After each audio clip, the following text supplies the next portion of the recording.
Assalamualaikum warahmatullahi wabarakatuh. Alhamdulillahi hadana lihada wa ma kunna linahtadiya laula an hadanallah. Asyhadu an la ilaha illallah wahdahu la syarikalah wa asyhadu anna Muhammadan abduhu wa rasuluh. Allahumma sholli ala Muhammad wa ala alihi wa sahbihi ajma'in. Amma ba'du. Marilah senantiasa pada kesempatan kali ini kita panjatkan rasa syukur kehadirat Allah Subhanahu wa taala. Kita masih diberikan kekuatan, kesehatan, juga kesempatan untuk belajar ilmu agama. Sholawat serta salam tak lupa kita persembahkan kepada junjungan kita Nabi Agung Muhammad Sallallahu Alaihi Wasallam. Semoga dengan bacaan sholawat tadi kita termasuk ke dalam golongan umat yang mendapatkan syafaat dari baginda Nabi Muhammad Sallallahu Alaihi Wasallam. Dan dengan sholawat juga tercurahkan limpahan keberkahan kepada Nabi kita Muhammad Sallallahu Alaihi Wasallam beserta keluarga dan para pengikutnya.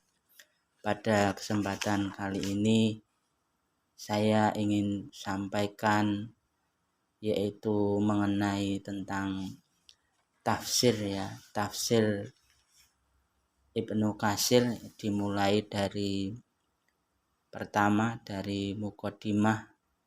Nanti semoga diberikan istiqomah, diberikan stabil diberikan kekuatan, juga kemudahan dalam mempelajari tafsir Al-Quran yang disampaikan oleh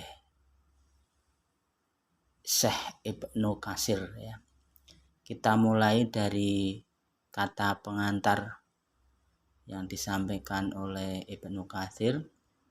Bismillahirrahmanirrahim. Syekh Al-Hafidz Imamuddin Abdul Fida atau yang kita kenal dengan Ibnu Katsir itu mengatakan, segala puji bagi Allah yang telah membuka kitabnya dengan firman-Nya, Alhamdulillahirabbil alamin. Segala puji bagi Allah Ta'ala semesta alam. Di dalam surat Al-Fatihah yang kedua, Allah memulai penciptaannya dengan pujian dalam firman-Nya. Jadi setiap menciptakan itu dengan pujian-pujian yang tersirat di dalam surat Al-An'am ayat pertama yang bunyinya Alhamdulillahi khalaqas samawati wal arda wa ja'ala dzulumati wan nur. Segala puji bagi Allah yang telah menciptakan langit dan bumi dan mengadakan gelap dan terang. Kemudian setelah menyebutkan keputusan bagi ahli surga dan ahli neraka, juga berfirman, wa qudiya bainahum bil haqqi wa qila alhamdulillahi rabbil alamin. Dan diberi putusan di antara hamba-hamba Allah dengan adil dan diucapkan segala puji milik Allah, Tuhan semesta alam. Dalam Quran surat Az-Zumar ayat yang ke-75. Maka segala puji hanya milik Allah sejak awal sampai akhir dalam semua yang telah atau akan diciptakannya. Dialah yang terpuji dalam semua itu. Sebab itu Allah menjadikan napas ahli surga berbunyi tasbih dan tahmid, sebagaimana firman-Nya, da'wahum fiha subhanakallahumma wa tahiyyatuhum fiha salamun wa akhiru da'wahum alhamdulillahi rabbil alamin. Doa mereka di dalamnya ialah subhanakallahumma, maha suci Engkau wahai Tuhan kami, dan salam penghormatan mereka ialah salam sejahtera dari segala bencana, dan doa penutup mereka ialah alhamdulillahi rabbil alamin, segala puji bagi Allah Tuhan semesta alam. Ini tercatat dalam Quran surat Yunus ayat yang ke-10.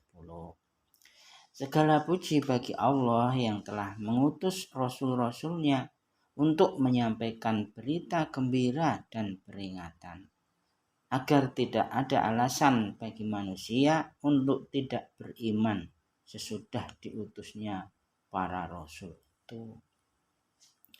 Allah telah menutup para rasul itu dengan Nabi Muhammad SAW, yakni Nabi yang ummi dari Arab dan lahir di kota Mekah, yang memberi petunjuk ke jalan yang sangat jelas dan gamblang.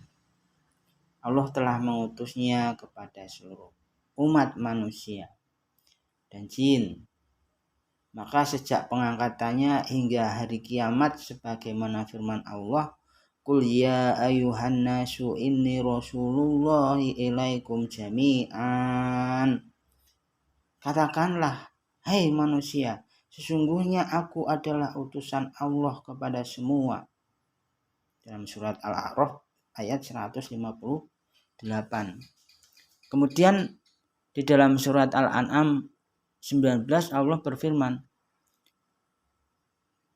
la li'undirakum bihi wa man balagha, agar dengan dia, yaitu Al-Quran, aku memberi peringatan kepadamu dan kepada orang-orang yang sampai Al-Quran kepadanya. Juga hadis Nabi Muhammad SAW, bu'istu ilal ahmari wal aswad, aku diutus kepada kulit merah dan kulit hitam. Ini berarti artinya kepada semua suku ya, kepada semua golongan ya, diistilahkan dengan warna kulit. Nabi Muhammad SAW adalah utusan Allah kepada manusia dan jin untuk menyampaikan apa yang diturunkan oleh Allah. Ya, ini kepada siapa? Ya, kepada umat, kepada alam semesta.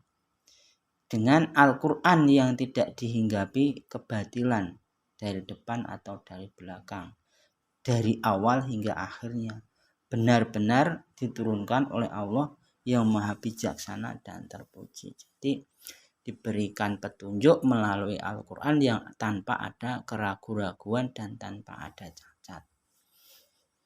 Nah, kemudian tugas pada para ulama atau ahli ilmu,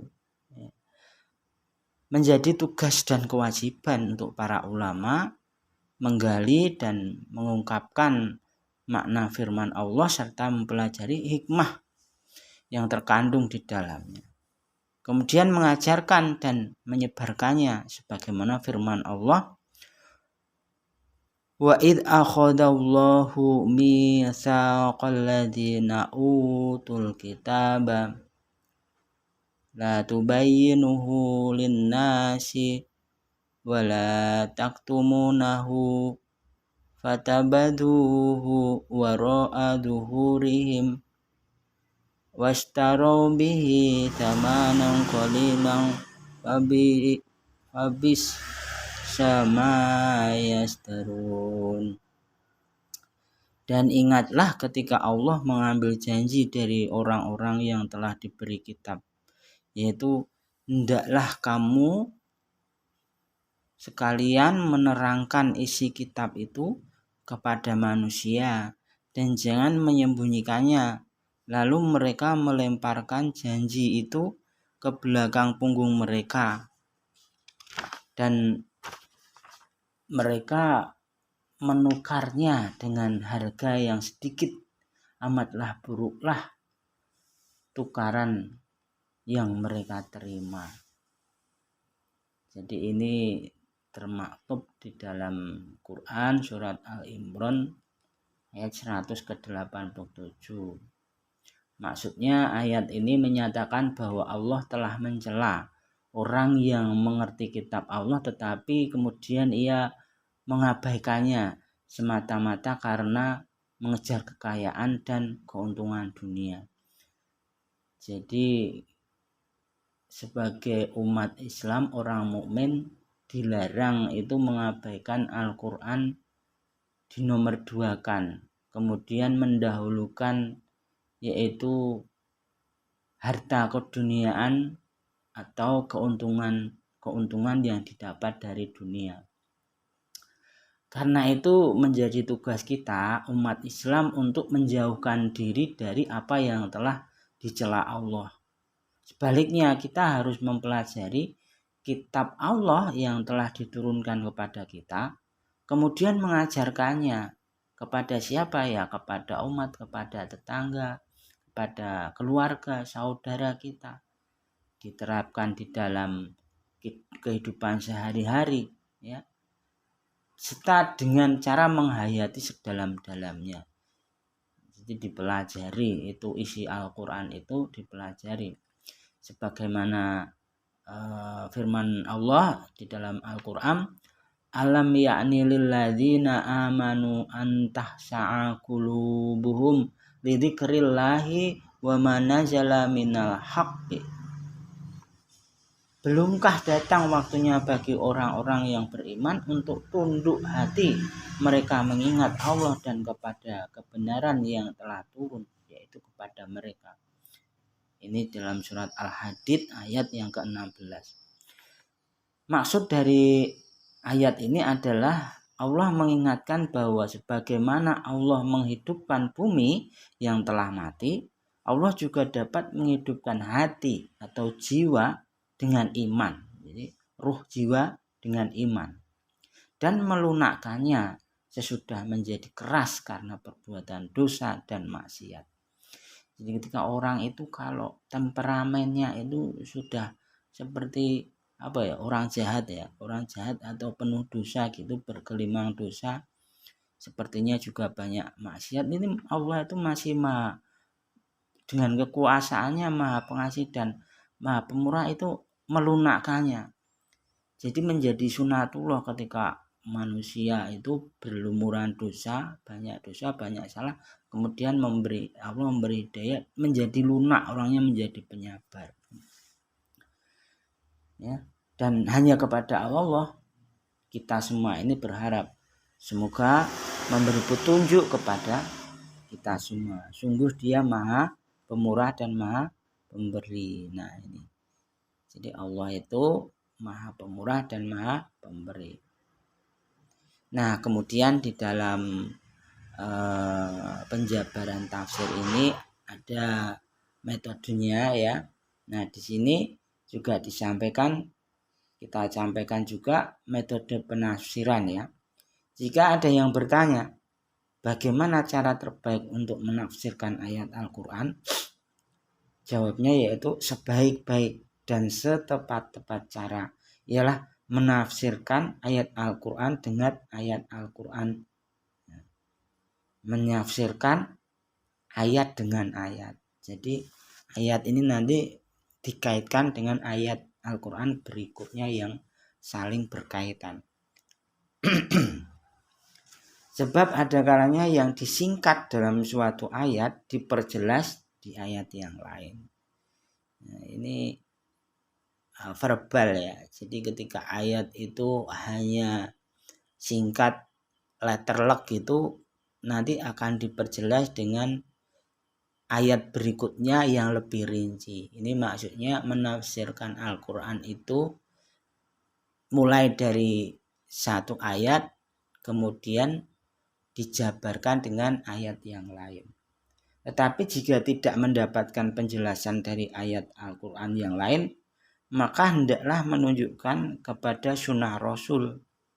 Ini yang dimaksudkan adalah, jadi ketika tidak ada kaitannya dengan ayat yang lain, kaitannya nanti dengan hadis, gitu ya. Sebab sunnah Rasul itu berfungsi untuk menjelaskan dan menjabarkan ayat Al-Quran sebagaimana dinyatakan dalam Al-Quran ya. Wa ma anzalna 'alaikal kitaba illa litubayyana lahumul ladzi ikhtalafu fihi wa huda wa rahmatan liqaumin yu'minun. Dan kami tidak menurunkan kepadamu Alkitab, yaitu Al-Quran ini, melainkan agar kamu dapat menjelaskan kepada mereka apa yang mereka perselisihkan itu, dan menjadi petunjuk dan rahmat bagi kaum yang beriman. Karena itu pula Nabi SAW bersabda, ala ini utitul Qur'ana mislahu ma'hu. Ingatlah, sesungguhnya aku telah diberi Al-Quran dan hal yang serupa dengan Al-Quran bersama Al-Quran. Maksudnya ialah sunnah Rasul ya. Sebab sunnah Rasul juga merupakan wahyu yang turun pada Nabi Shallallahu Alaihi Wasallam. Hanya saja sunnah tidak diturunkan sebagaimana Al-Quran. Wa ma yantiqu 'anil hawa in huwa illa wahyu yuha. Ya. Kemudian berikutnya ada sejarah mengenai cara penafsiran ini ketika Rasulullah SAW itu mengutus sahabat Mu'adz bin Jabal. Hal itu sebagaimana tuntunan Rasulullah kepada Mu'adz bin Jabal ketika mengutus ke Yaman. Rasulullah SAW bertanya, dengan apakah kamu mengutus hukum? Mu'adz menjawab, dengan kitab Allah. Rasulullah SAW bertanya, jika kamu tidak menemukannya, Mu'adz kemudian menjawab, dengan sunnah Rasul. Beliau Rasulullah bertanya lagi, jika kamu tidak mendapatkannya, kemudian Mu'adz menjawab juga, saya akan beristihad sekuat pikiran saya. Rasulullah SAW menepuk dadanya sambil bersabda, segala puji bagi Allah yang telah memberi taufik kepada utusan Rasulullah SAW untuk melakukan apa yang memuaskan Rasulullah SAW. Hadis riwayat Ashabus Sunan. Yakni jika kita mendapatkan tafsiran suatu ayat dari ayat Al-Quran dan sunnah Rasul, maka kita harus mencari pendapat sahabat Nabi SAW. Jelas ya. Jadi kalau kita menemukan satu persoalan di dalam Al-Quran, kemudian kita menjawabnya dengan yaitu penjabaran dari Rasulullah SAW. Sebab mereka lebih mengetahui tentang hal-hal yang kaitannya dengan Al-Quran. Karena itu mereka menyaksikan dan mengalami sendiri semua kejadian saat bersama Rasulullah SAW. Mereka adalah orang-orang yang ikhlas dan bertakwa, sehingga mereka mempunyai pemahaman yang sempurna dan pengetahuan yang jernih. Terlebih lagi para ulama dan sahabat terkemuka seperti Khulafaur Rasyidin yang telah mendapatkan hidayah. Abdullah bin Mas'ud radhiyallahu anha berkata, demi Allah yang tiada Tuhan selain Dia, tiada seayat pun dari kitab Allah melainkan aku telah mengetahui di mana atau berkenaan dengan siapa diturunkan. Karena itu, sekiranya ada orang yang lebih mengetahui daripada aku, mengenai ayat dalam kitab Allah, sementara tempat orang itu dapat dicapai dengan kendaraan, aku pasti akan datang untuk belajar kepadanya. Ini satu motivasi untuk mempelajari Al-Quran ya. Abdullah bin Mas'ud radhiyallahu anhu juga berkata, jika seorang di antara kami, yaitu para sahabat, mempelajari atau menghafal 10 ayat Al-Quran, maka dia tidak berani menambahnya lagi sebelum mengerti benar maknanya dan mengamalkannya. Ini kehati-hatian para sahabat itu dulu untuk memahami Al-Quran itu bertahap-tahap. Kita satu ayat tambah kemudian 2 ayat, jadi satu ayat belum paham dipahami betul, tambah lagi 2 paham betul menjadi 2 ayat, begitu seterusnya ya. Abu Abdurrahman As-Sulaimi berkata, kami diberitahu oleh guru-guru yang mengajar Al-Quran bahwa mereka dahulu belajar Al-Quran dari Nabi SAW. Apabila mereka belajar 10 ayat, maka mereka tidak minta tambah kecuali sesudah mengamalkannya. Ya, jelas sekali ya yang dicontohkan oleh para sahabat begitu. Ya, jadi memang ayat Al-Quran sangat dipahami dan diamalkan. Di antara mereka ialah Abdullah bin Abbas radhiyallahu anhu yang telah didoakan oleh Nabi Shallallahu Alaihi Wasallam. Allahumma faqihu fiddin wa'allimhunna ta'wila. Ya Allah, pandaikan ia dalam agama dan ajarkan kepada ilmunya tafsir. Itu kepada sahabat ilmu tafsir, yaitu takwil Al-Quran. Abdullah bin Mas'ud radhiyallahu anhu berkata, sebaik-baik penerjemah Al-Quran ialah Abdullah bin Abbas radhiyallahu anhu. Abdullah bin Mas'ud radhiyallahu anhu wafat pada tahun 32 Hijriah.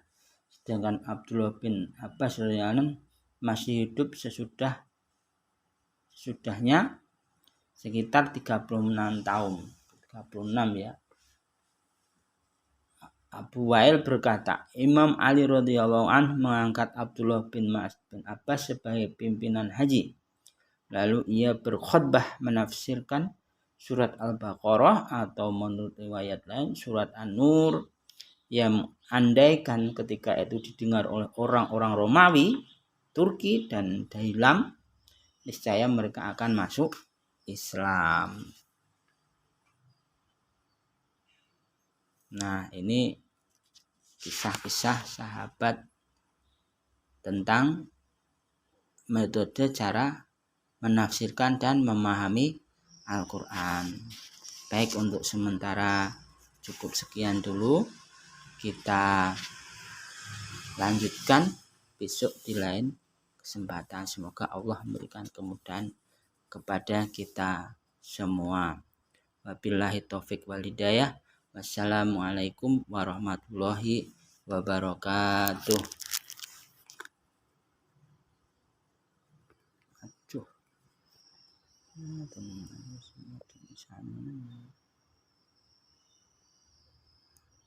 Pas.